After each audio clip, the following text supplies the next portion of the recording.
समाज आयोजन करता महाराज एक से एक मुख्य अतिथि यहाँ पर पधारे हुए हैं। हमारे छोटे भैया हमारे ढेर लोग भंडारी भाई विजय राय जी सारे लोग पहुंचे हुए हैं। हमको तो भाई गाने में रहता है नहीं, लेकिन बजरंग बली की कृपा से उठाते हैं मेजर साहब कुछ कुछ गा लेते हैं। तो भक्त गाना बजाना के माध्यम से तो मैया शारदा की पूजा होता है, लेकिन हर पूजा में पहले गणेश जी की पूजा जरूरी है। तो भक्त गणेश जी के दरबार में जाकर क्या कहता है,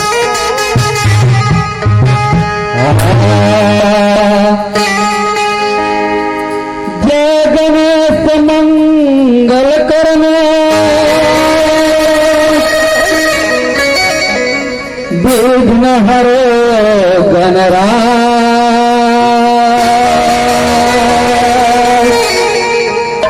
एक दांत करिवर बदना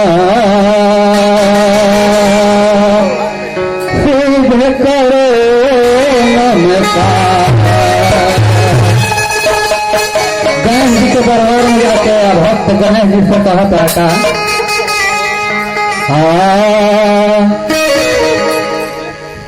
कि गौरी के ललनावा के करी सुमीरा नावा हो,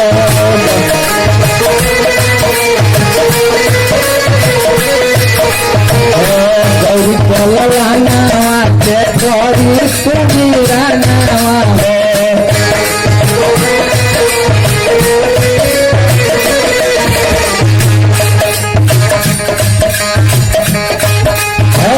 गौरी के ललनावा के करी सुमीरा नावा हो,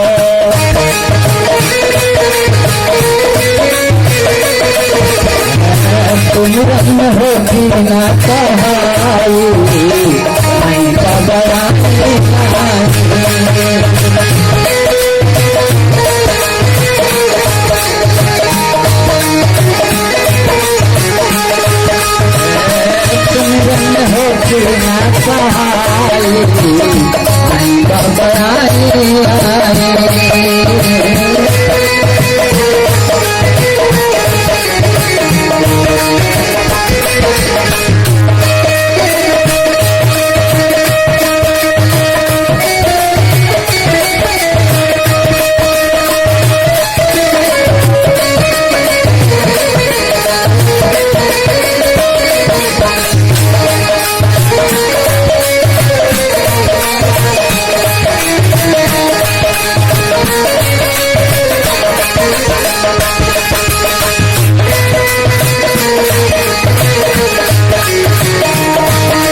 भगवतन में पहले हो खेला पुराना हो,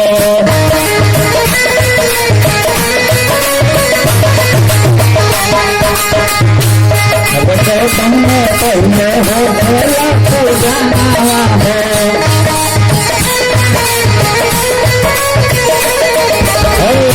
रंग हो ना कहाए आई बाबा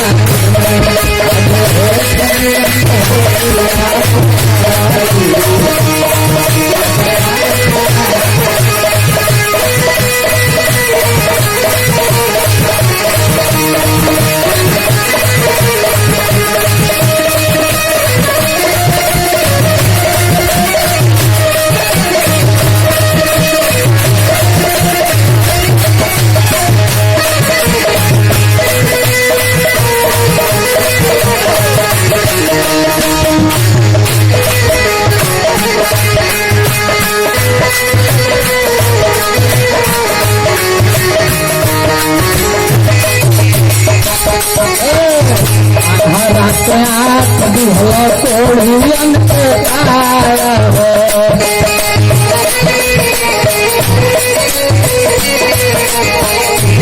कभी हो तोड़ियन के तारा हो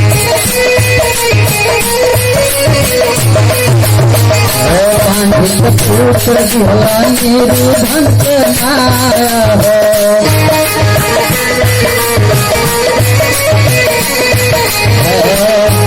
पुत्र निर्धन के माया हो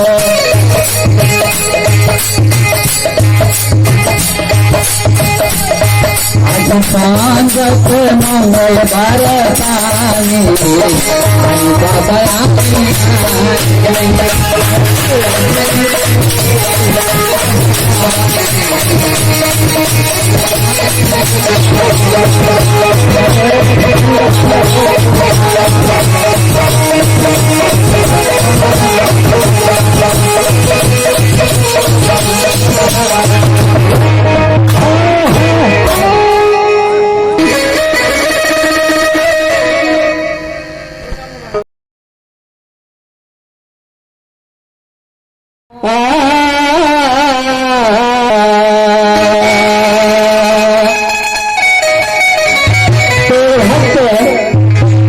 के दरबार में जाके क्या कहता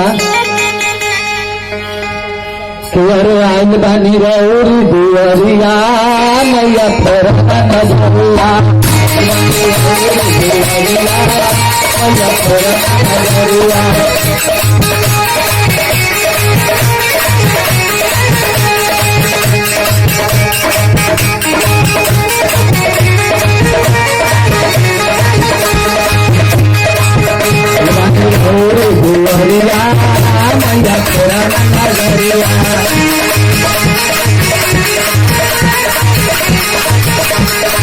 अंधरा की आँख बड़े छोड़ियन के साया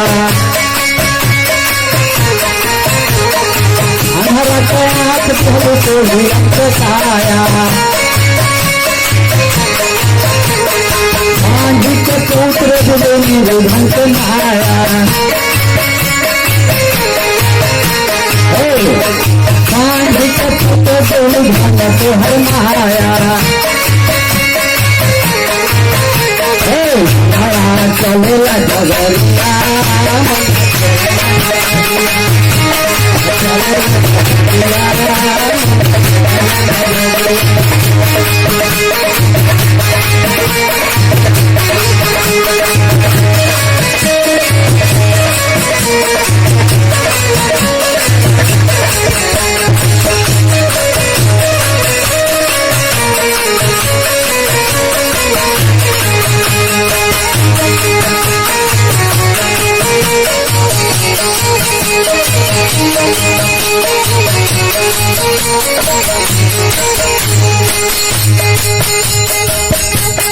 तुम हरि काली दुर्गा अम्बे भवानी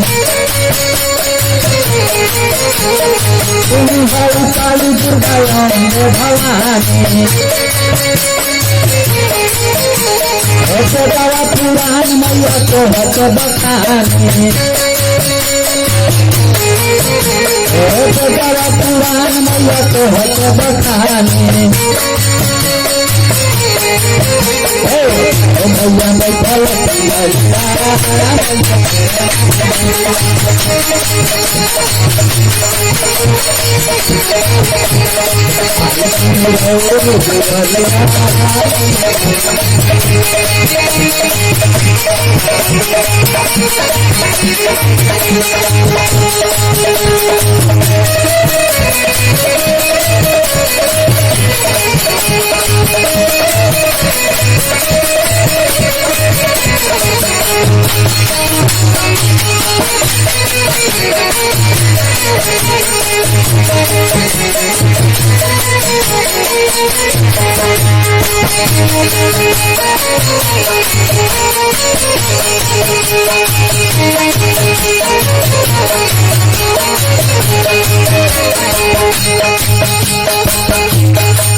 वाल्मीकि तुलसी के ज्ञानी बनवलू, वाल्मीकि तुलसी के ज्ञानी बनवलू, बहुत मार देते प्राण बचवलू, बहुत मार देते प्राण बचवलू।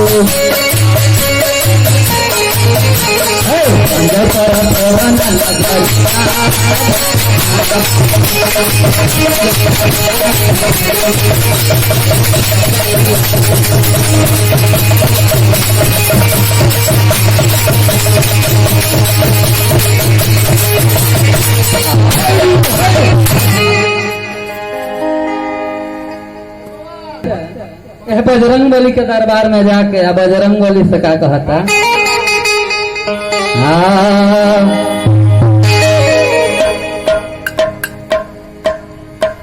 कि लाल बे हलाली नचा और घर लाल लंगे और पुत्र दे हदानो दलन जय जय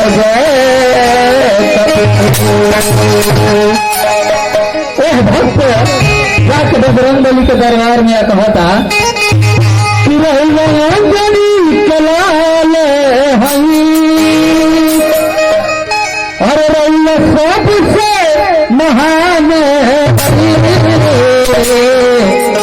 कहे दवा पुरा हनुमान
हम परल राउर महावीर बनता संग जला दिहल चलने के लंका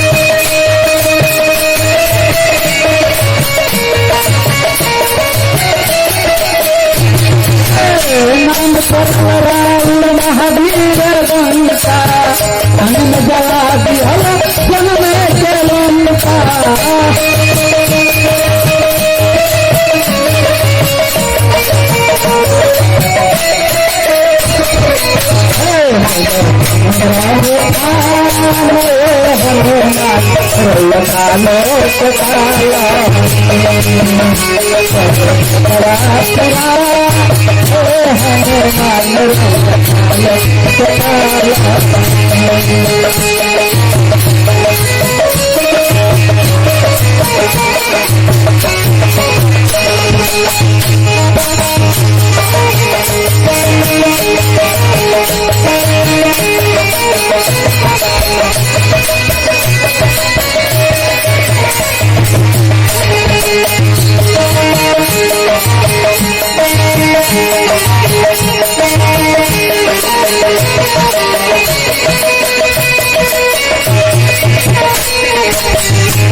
लक्ष्मण को लाग दाना के साथी राम जी के आपन देखा दिहल भाती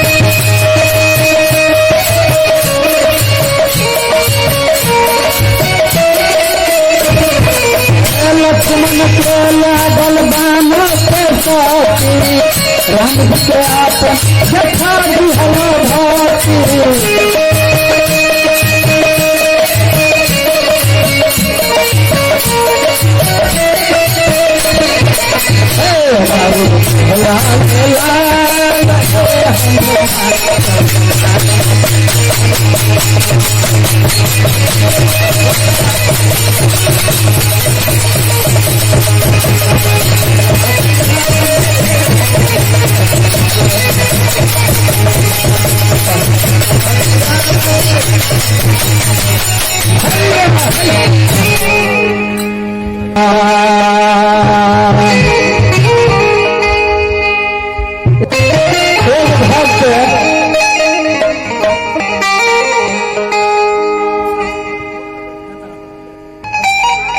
ऐसे तो समय ज्यादा हो गई बा वो रखा राम विवाह के यहाँ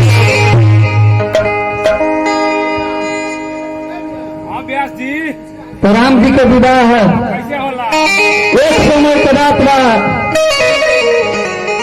राजा जनक जी प्रतिज्ञा कैले रहन कि जो वीर इस धनुष के तोड़ ली एक साथ में सीता के शादी हुई देश विदेश के राजा लोग तरह तरह के जगह जगह के वीर बड़े बड़े बरसाली लोग जुटे रहे लेकिन राजा अपना नगर में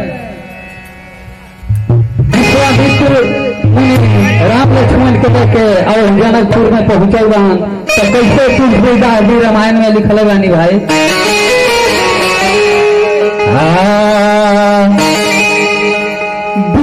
विश्वामित्र महामुनि आए समाचार मिथिला पति पाए विश्वामित्र मुनि राम लक्ष्मण के लेके और राजा जनक के नगर में पहुंचल बहन और राजा जनक के जब इस बात के मालूम चलल तो राजा जनक अपना दूत के नगर के आदमी लोग के लेके उपस्थित होता रहे ओजा आदर पूर्वक ले आवे खातिर कैसे कवि के भाव आयल बा भाई।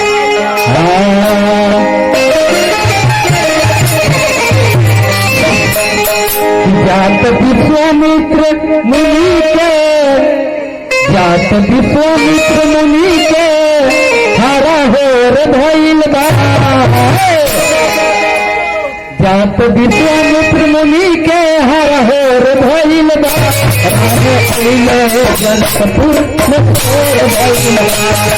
राम अइले जनकपुर में तोर भइल बा।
राजा जनक नजरिया ताहियर गइल बा।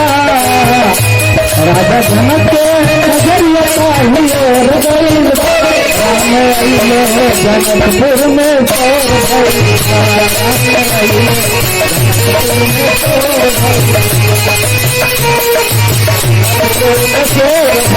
तोर भइल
बा।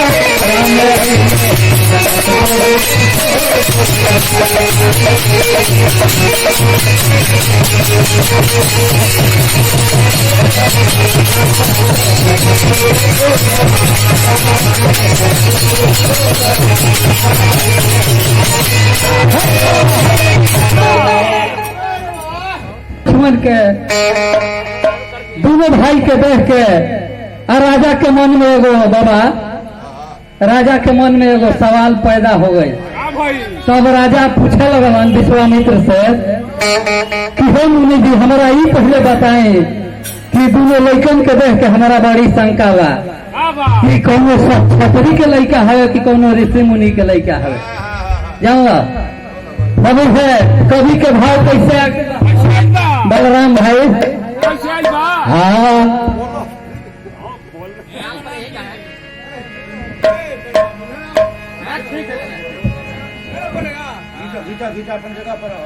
हाँ कैसे भाव आई? कैसे भाव आएगा? कैसे बलराम भाई? कैसे और मुनि से पूछले बात जनक जी मानावा के।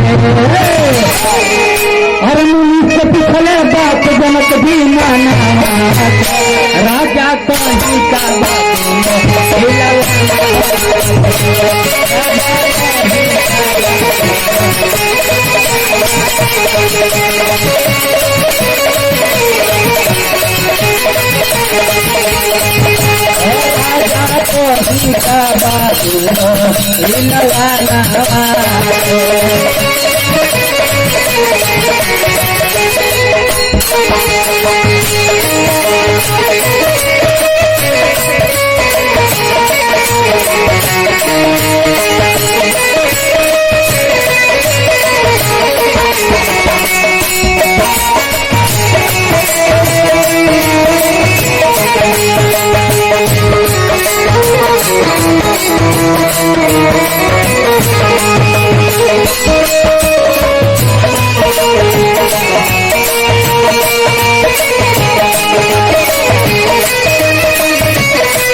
सारा संसार मिटाई।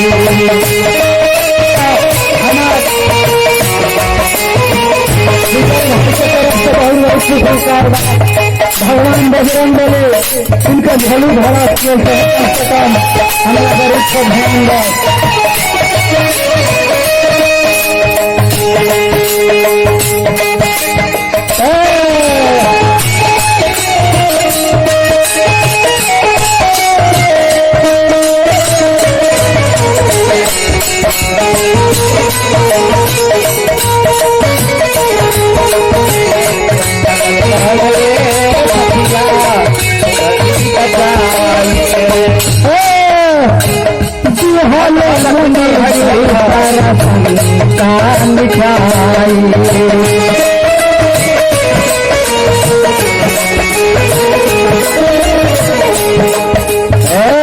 दशरथ कुमार हरे सुनो भाई।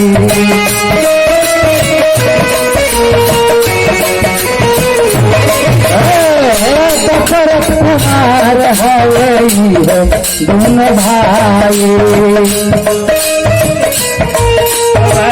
ये हो दोनों भाई परम रक्षा करे अले बनावा के। रक्षा करे अले बनावा के। राजा कभी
निहारत लागे गीत जाई।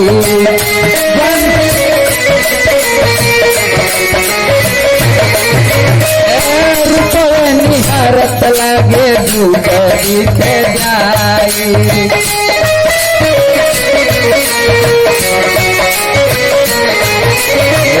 जन सुन राजा जन मंगल विदाई।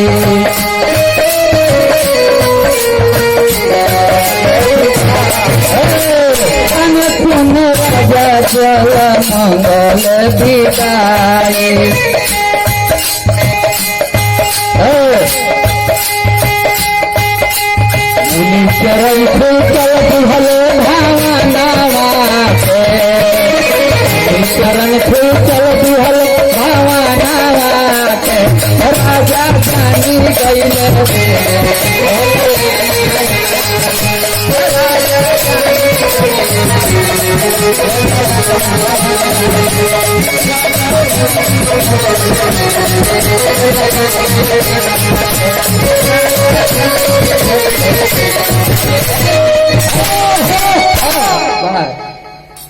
देखो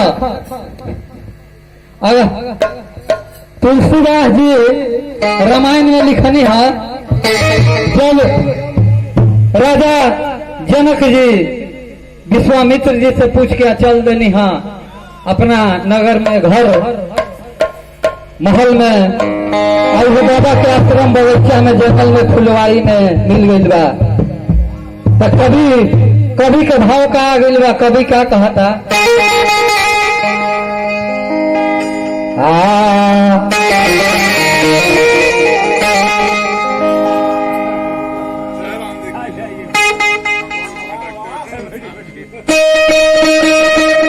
देखा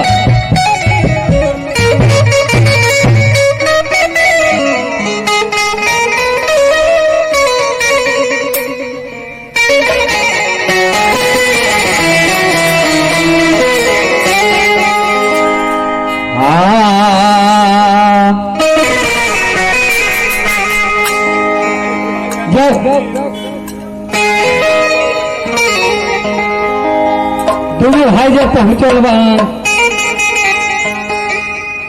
पहले तुलसीदास जी लिखा था उनका,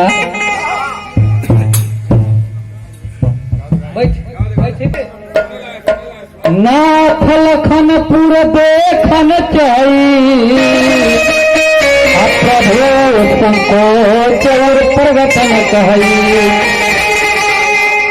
तुलसीदास जी रामायण में लिखले बानी, भगवान राम के इच्छा रहे जनक जी के नगर देखे के, लेकिन अपने से ना कह के लक्ष्मण जी के सहारा लेनी है। कहनी है कि हे गुरुदेव, लक्ष्मण के इच्छा बा कि राजा जनक के नगर चल के देखती है कि राजा के जनक के नगर कैसन बा, एजा के लोग कैसन बा, एजा के वातावरण कैसन बा। ऐसे लिखनी है तुलसीदास जी कि नाथ लखन पूरे और देखन चाहिए प्रभु संकोच और प्रगटन कही। भगवान वो आगे लेके चल राजा जनक के नगर देखे, कैसे कवि के भाव आयल बा भाई, कैसा भाव बात नहीं बताई। देख के राजा जनक के नगर दोनों भाई राम लक्ष्मण विभोर भगवान किया, कितना सुंदर राजा के नगर बा। जनक के देखो कवि के कैसे भाव आयल बा, स्वर्ग से सुंदर राजा और जनक के नगरिया हो रामायण कहला।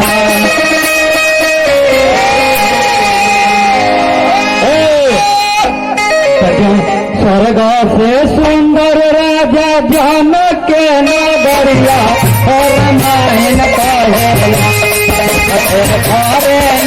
नगरिया हो रामायण कहला।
लक्ष्मण के इच्छा भइल देखी तनी चल के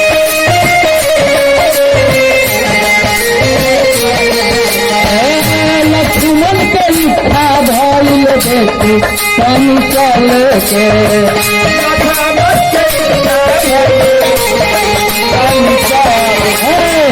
राम अंतर्यामी बतिया जनले भी करिया हो रामायण कहेला राम अंतर्यामी बतिया जनले भी करिया हो रामायण कहेला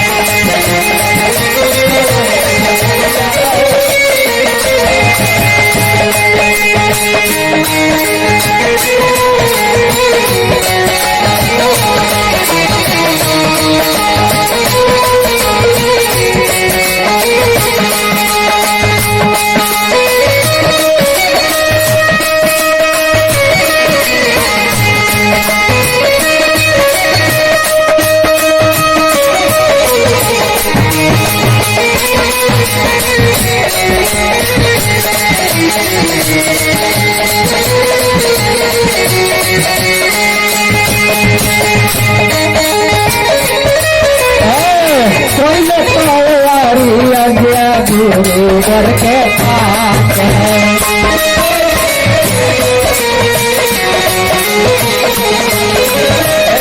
कोई तैयारी अगला गुरुवर के पास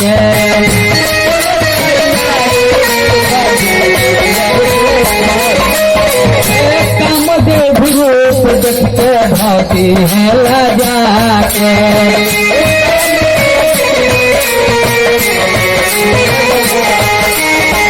कामदेव रूप देखते भाती है लजा के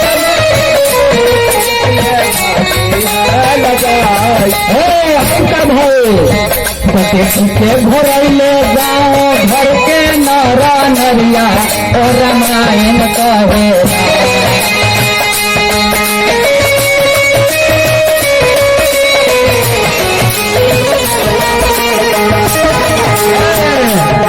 के घोरैले गाँव घर के नरा नरिया और रामायण कहेला खतरे कहेला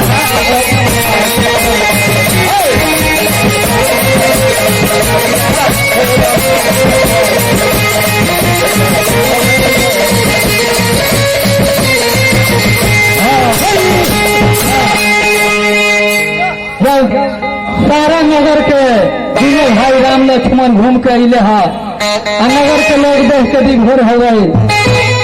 अब सारा लोग के राम लक्ष्मण के देख के विभोर बान तो कवि के भाव कैसे आयल है